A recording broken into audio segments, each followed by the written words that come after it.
Good evening, folks. It's Diamond with the Oppenheimer Ranch Project and Magnetic Reversal News, bringing you a grand solar minimum update Saturday, September 5th, around 10 p.m. Mountain Time 2020. Sudan declares state of emergency as record flooding kills 99 people. But the big story, hot to snow in the mountains in 48 hours. Keep calm. It is certainly boom time. Snow in summer? Well, first of all-time records possible as heat wave hits SoCal this Labor Day weekend. We're talking 110 to 120 in the valleys. And here we see at weather.gov, the West continuing to swelter. Sharp transition to colder weather next week in the Rockies and the Plains. Dangerous heat wave will spread into the Pacific Northwest this holiday weekend. Fire weather threats will also remain critical for many western locations. Early next week, a strong cold front will end the heat wave for the Rockies and Plains with temperatures 20 to 30 degrees below normal in areas of extreme accumulating snow. In the upper Midwest to the Great Lakes, severe storms are now possible. Strong storms could produce large hail just west of the Twin Cities. Area number 3 in the brown, you are in an enhanced risk for hail exceeding 2 inches. And that could be cinches. The weather, so let's go here. The weather agency says the greatest risk of severe weather is anticipated along the Minnesota River Valley. From west to central and to south Minnesota, areas where the threat is largest, hailstones could be larger than 2 inches in diameter. Additionally, localized heavy rainfall is possible. Tornadoes are unlikely. That's good news. Albert Lea is forecast to receive 1.3 inches of rain. It's insane. Record-breaking high temperatures and snow next week in Colorado. Isn't that crazy? It's going to go from 90 to 30 in 24 hours. Hours of powers. Up to 13 inches of snow could fall in Colorado during the upcoming storm. And that, well, that's tonight's first boom, which is crooked. Hello. Let's just blow me up a little. How's everybody doing? Where were we?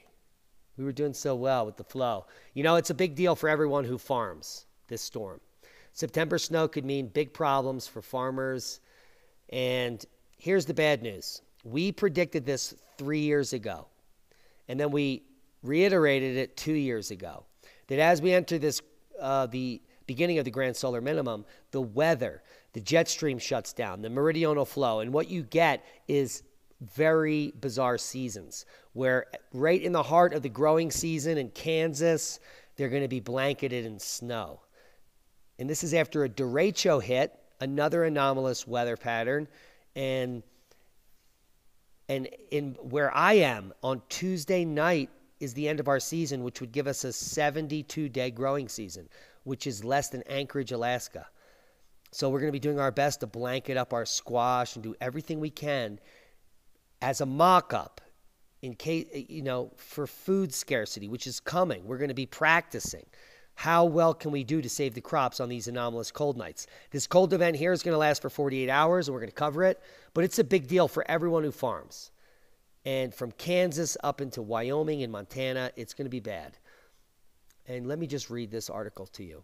On days like Saturday, it's hard to imagine the change that's coming.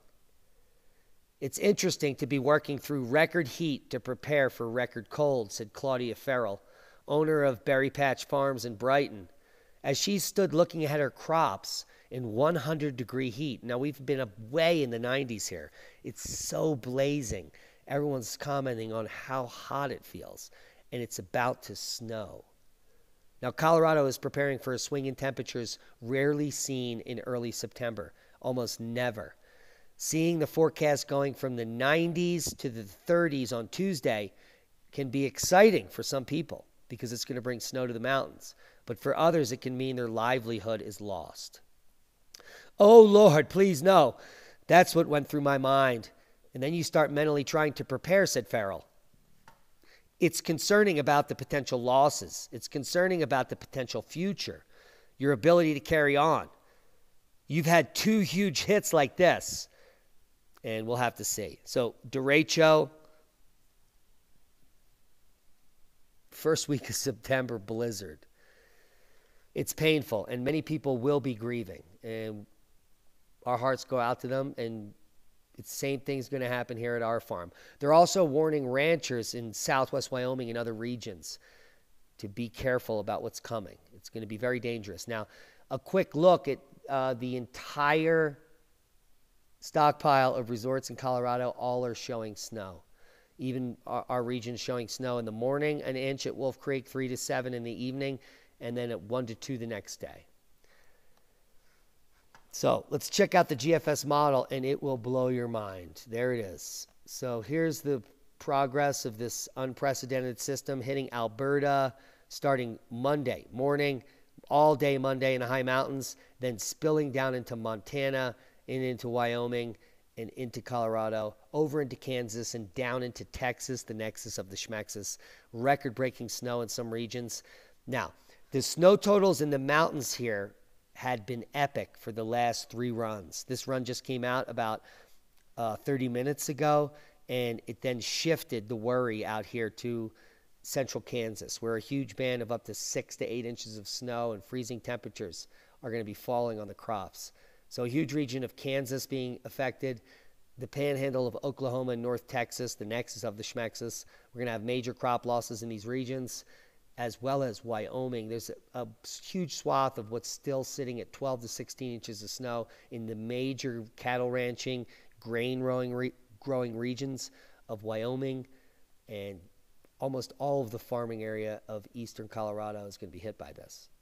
Hit like Schmidt. This is an unprecedented first week of September storm, maybe a 50-year storm, could be a 100-year storm. I just didn't have enough time to research it, but people are bumming. And it's exactly what we predicted. So we have this anomalous freeze, and then we're going to have a normal season out for the rest of the 5-6 weeks maybe, and it's bad news for everybody. So our prayers go out to everybody, including ourselves. Now, tropical storms, it's the heart of hurricane season, and we have disturbance number 1 with 70% chance of formation in the next 48 hours, 100% chance in the next 5 days, in my opinion. This baby's coming in hard, and cross your fingers. It's going to make landfall everywhere, somewhere, sometime in the next 5 days. It's going to start here in the Dominican Republic and wreak havoc, and the spaghetti models are everywhere, so we're going to hold our tongues for another 48 hours, but let it be known that in a week, we're going to be dealing with landfall of potential hurricane in the U.S. So, there's that. Sudan declares state of emergency as record flooding kills 99 people. Floods caused by heavy seasonal rains increase cosmic rays, as predicted, have damaged more than 100,000 homes, says the minister. Sudan has declared a 3-month state of emergency as they're completely fluxed. The UN reported it was able to respond quickly as supplies to meet the needs of 250,000 people that have been repositioned before the rain started. But much of the flooding was triggered by heavy seasonal rains, mainly in the neighboring Ethiopia, which caused the Nile River to rise 17.5 meters. That's almost 60 feet by the end of August. So we're seeing unprecedented floods worldwide. The Sudan floods following the China floods, which are still ongoing. Mud flood much. So if you're wondering how these multi-centennial mud floods occur, you're witnessing them. And it's just getting started. Guys, for the next 3 decades, this is going to ever increase into epic proportions that are completely unbelievable to you and anyone else that's still alive in these unprecedented times. Seismic update. Big boomer. Plenty of quakes to know. We have a 6.3 kicking off in Ofale, just 45 kilometers northwest of Oval, Chile. And that's a boom. Hawaii is picking up on some seismicity as well. But overall, the chart looks good. We have a reduced number of quakes overall above 2.5 for magnitude. So, there's that. Now, a letter this week told a Memphis woman she had tested positive for COVID-19. The only problem was she's been dead for 7 months. And upon investigation, they found out that the center that sent the letter claimed that she had been tested in June, 5 months after she died. 4 months. Now, the problems here are tenfold. First of all, she died 7 months ago. The next problem is that the center claimed that she got tested 4 months after she died. But the results didn't get to this guy, her son, until 3 months later, which said she had to quarantine for 10 days. Shit show much? That's all I'll say right there. Hair salon had to remove job ad for happy stylists because it's discriminatory against unhappy people. Now, the ad stated, this is a busy, friendly, small salon, so only happy, friendly stylists need apply. Well, the powers that be couldn't handle that because it's discrimination.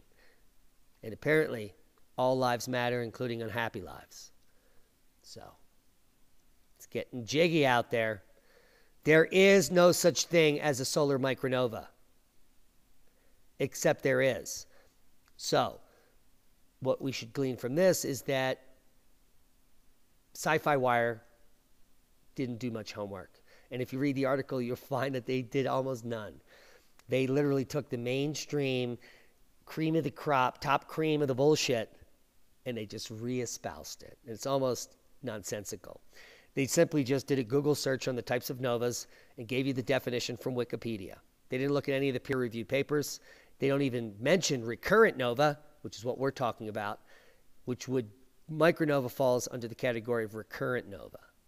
So there's that. Phil Plait, or however you say your fraudulent name, if you're actually a writer or claim to be a researcher, you're the most pathetic, lazy schmuck I've ever met. And this article here, sharticle. It's total garbage. He might have spent 15 minutes. And if he spent any more time than that, I would be flabbergasted at the lack of talent from Phil Plait, or whatever the fuck his name is. Recurrent nova much, Phil? No, he never heard of it because he doesn't know how to read peer-reviewed literature, apparently. Now, I do. And the moon and Mars meet up this weekend. They've been meeting up all week. I've been watching. It's been amazing. It's almost like a race or a chase across our planetary plane of amazement. So Mars is so close that it's almost brighter. It is brighter than Jupiter. It's even bigger. So it's mind-blowing. You might even think it's Venus. But it's literally going to be directly above the moon tonight. And I can't wait to go outside when I finish this video. It's literally going to be sitting on the moon's head, right like that. Like, boom! The moon and Mars in conjunction just in about an hour. An hour of power. So this is what I was looking at earlier in the week. Jupiter was in front. Saturn was here in the moon. But now Mars is going to be sitting right on top. And these two fellows are going to be way in front. So if you're wondering what the three bright objects, two to the right of the moon, and the one above the moon, it's Mars, Saturn, Jupiter. And these are what the ancients were following in the sky. At one time, they were much closer to Earth than they are now. But it's anyone's guess what's going to happen in the next few decades with the waning magnetosphere, the change in the electrodynamics in our system. And maybe we could get some planetary rearrangements. It's anybody's guess. What we do know is the Crestone Energy Fair is just 1 week away from today. The time it's taking, it's less than 7 days now. 6 days and a few hours is my keynote address. And if you guys want to show up in person, please, you need to pre-register for the event. It's going to be amazing. And not only that, the first time ever that it will be live streamed. So if you want to watch the event live, you're going to need to come over to the... Oh, of course. Farmer Jones is calling. So we'll get back to Farmer. But before that, you're going to need to come over here and subscribe to the Crestone Energy Fair YouTube channel. So I'll leave you links below for that. And let's just look at the 2020 31st Annual Crestone Energy Fair trailer.